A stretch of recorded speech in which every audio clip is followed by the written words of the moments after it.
नमस्कार दोस्तों।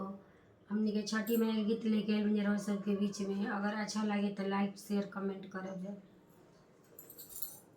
सांझे सासु करेली सालावा, सुबहे झगड़ा करस, सुबहे झगड़ा करस।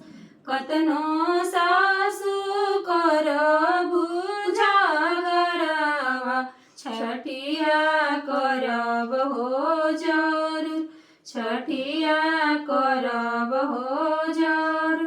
करब मोबाइल से फोनावा, मैसेज भेजब हो जरूर, मैसेज भेजब हो जरूर।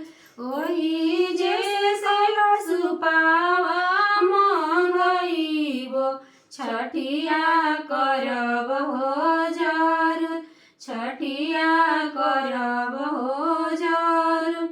ओही जैसे अनन सावा मंगइबो, छठिया करब हो जरूर, छठिया करब हो जरूर।